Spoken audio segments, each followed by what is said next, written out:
Hello again, and welcome to Advanced Physics for High School Students. This is Lesson 51, and it is entitled Series Circuits and EMF and Terminal Voltage. These two topics are related to each other, and so they're put together in the same lesson. We're going to begin with series circuits. A series circuit is defined to be a circuit in which the resistors are connected to each other in a straight line. Let me sketch one here that contains a battery with 3 resistors. For reasons that will become clear as the lesson progresses, we're going to see that there are going to be times when we want to replace this circuit with a circuit that has a single resistor that could take the place of these 3 resistors and looks the same to the battery as the 3 resistors are. We're going to call that resistor R sub S, or as your textbook calls it, R sub T, for total resistance. One of the questions that we're going to want to ask is, how is RS related to R1 and R2 and R3? And likewise, how is the amount of current that flows through the circuit related to the current that flows through each of the individual resistors? And how is the amount of potential drop, the difference in potential across each of the resistors, related to the source of EMF, the voltage of the battery? Those are all questions that we want to answer. Let's begin with the first question and work through each of them by turn. So, how is the current that's provided by the battery related to the current that goes through each resistor? Let's remember that the definition of current is the amount of charge that passes through a wire or a resistor per time. I is equal to delta Q delta T. When we talk about a series circuit, what we're talking about is a circuit in which all of the circuit elements are in a straight line. There's only a single path for the charge to pass through. Now, when the charge passes through the circuit, it doesn't build up somewhere in the circuit and basically just stay holed up there. The charge is flowing freely throughout the circuit. It flows through the battery, it flows through R1, it flows through R2, it flows through R3. There's a single path for it to flow through. And so, as a result of that, just by inspection, we can see that the total current in the circuit, the total current that is pumped, the total charge that's pumped by the battery, the rate at which the charge moves through the battery, has to be the same as the rate of the charge as it passes through R1, and as it passes through R2, and as it passes through R3. And the way that we're going to say that is that the total current IT is going to be equal to the current through R1 and the current through R2 and the current through R3. So in my diagram up here, I can show the current through resistor 1, this is I1, and the current through resistor 2, which I'll call I2, the current through resistor 3, which I'll call I3, and the current that passes through the battery, which I'll call IT. And all of those are equal to each other. I could also show the amount of current that passes through the battery in my equivalent resistance over here, IT, and the amount of current that passes through the single resistor that is going to take the place of those 3 resistors. Those currents are all the same as each other.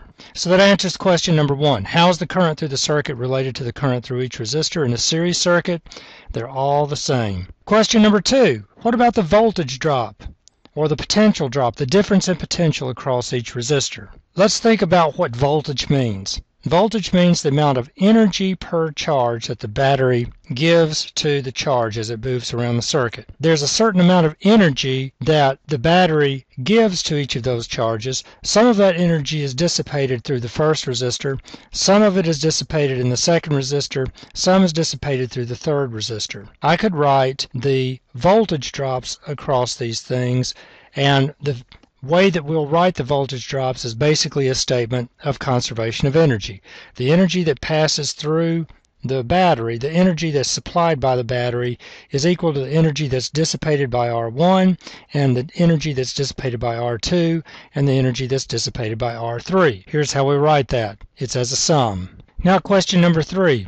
How is the equivalent series resistor and the 3 individual resistors, how are they related to each other? Well, let's write Ohm's law for the series resistor. Let me scroll down here just a little bit. Since the series resistor experiences the entire potential drop of the battery, then we can say that the voltage across that resistor is equal to I, the current through it, times that resistance. But we also have the EMF from the battery is equal to the voltage across R1 plus the voltage across R2 plus the voltage across R3. And from Ohm's law, I could write V1 is equal to I1 times R1, and V2 is I2 times R2, and V3 is I3 times R3. But I1, I2, and I3 are all related to IT. So I could write another expression for the potential of the battery. But again, we see that I1, I2, and I3 are all equal to IT. So I could write E is equal to IT R1 plus IT R2 plus IT R3. And I can factor that current out. Now what I claim is that the voltages, the EMFs here and here are equal to each other. So that I can write that RS, IT times RS is equal to IT times R1, R2, plus R3. So the series resistor RS is going to be equal to R1 plus R2 plus R3. That's the result that I want. So now I have three expressions relating current, voltage, and resistance in series circuits. Let me recap these just briefly, because we're going to see that when we get into parallel circuits, the expressions are going to be a little bit different. So let's recap these series relationships. And the way that I've written these relationships, I'm assuming that I have three resistors that are connected, in this case, in series. And so this set of relationships for series circuits will be something that you'll want to remember and carry around with you. Let's work an example. Actually, let's work a couple of examples. Here's the first one. For the circuit represented in the diagram, determine A, the total resistance RT, B, the current through R3, C, the voltage drop across R2, and D, the power produced by the cell. So we have this resistor, this set of resistors that are connected in series. Let me draw an equivalent resistance, an equivalent circuit with the resistance RS. And since we know what the resistance formula is, then I can say that RS is going to be equal to R1 plus R2 plus R3. And in this case, I can just add up the numbers. 5 and 4 is 9. 9 and 6 is 15. So the series resistance is going to be 15 ohms. And that answers the first part of the question. Part B says the current through R3. Well, I know that the current through each of the individual resistance is going to be the same as the total current. So I know that IT is going to be equal to I1, that's I2, and that's I3. And since I3 is equal to IT, if I can figure out what IT is, then I can figure out what the current through R3 is going to be. And I can figure that out. IT is going to be E divided by RT. So this is 30 volts divided by 15 ohms, and what I get is 2 amperes. And since the current through the total circuit is equal to the current through any single resistor, then I know that the current through R3 is also 2 amperes. That answers the B part. In part C, I'm looking for the voltage drop across R2. From Ohm's law, I can say that I2 is equal to V2 divided by R2. But I know what I2 is. I2 is the same thing as IT, which is 2 amperes. And since I know what R2 is, R2 in this case is 4 ohms, then I can say that the voltage drop across the second resistance is going to be the current times the resistance. So this is 2 amperes times 4 ohms, which is 8 volts. That's the current drop, the voltage drop across the second resistor. Finally, the power produced by the cell. Well, the power is going to be the current times the voltage.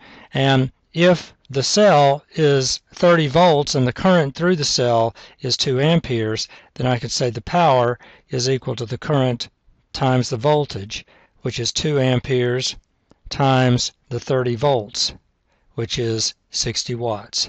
And that's the power that's produced by the cell. So that answers that particular question. Let's do another example. Analyze the circuit diagram. Determine A, R2, B, the power P3 consumed by R3, and C, the voltage V1 dropped across R1. All right, now in this particular situation, they tell us what the current is through R4. They tell us that the current is 5 amperes. Well, I know that that's going to be the current through the third resistor because this is a series circuit. I know this is going to be the current through the first resistor, and I also know that's going to be the current through the second resistor. All of them are going to be 5 amperes, and the current through the battery is also 5 amperes. Now, how do we figure out R2? We could sketch this particular circuit as a single equivalent circuit, and that circuit would have a battery of 500 volts and a single resistor that I'll call RS, whose total value we could figure out because I know that the total current is 5 amperes. I know what the voltage is across RS. It's 500 volts because that's the voltage drop across the battery. So I could say that IT is equal to E divided by RT. So that I'm using S for subscripts here for this series resistor. So RS is going to be equal to E divided by IT, which is 500 volts divided by 5 amperes. So I know that this series resistor has to be 100 ohms. Well, now that 100 ohms is made up of R1, R2, R3, and R4. So I could say that RS is R1 plus R2 plus R3 plus R4. I know all of them except R2, so solve that for R2. RS minus R1 minus R3 minus R4 has got to be equal to R2. So that's 100 ohms minus 20 ohms minus 50 ohms minus 10 ohms. And I find when I do the math, 100 minus 80 is equal to 20 ohms, so that R2 is equal to 20 ohms. Now what about the power that's consumed by R3? Well, I know what the current is through R3. It's 5 amps. I know what the resistance is. It's 50 ohms. I could use that the power through the third resistor is equal to I3 squared times R3. So this is going to be 5 amps squared times 50 ohms. Power is equal to 1250 watts. Now, we want to figure out the last part of the question, which is the voltage dropped across R1. Well, I know what I1 is, and I know what R1 is, so I can say that, let's say that I1 is equal to V1 divided by R1, so that V1 is going to be I1 times R1, and I know the numbers, 5 amperes times 20 ohms, which is equal to 100 volts. So across the first resistor, I have 100 volts. Those are typical series circuit problems. What's going to happen is in a future lesson we'll deal with parallel circuits, and then we'll begin to mix the things up so that we'll have some things in series and some in parallel. Those things will come one step at a time. Let's move on to the next part of our lesson now that has to do with EMF and terminal voltage.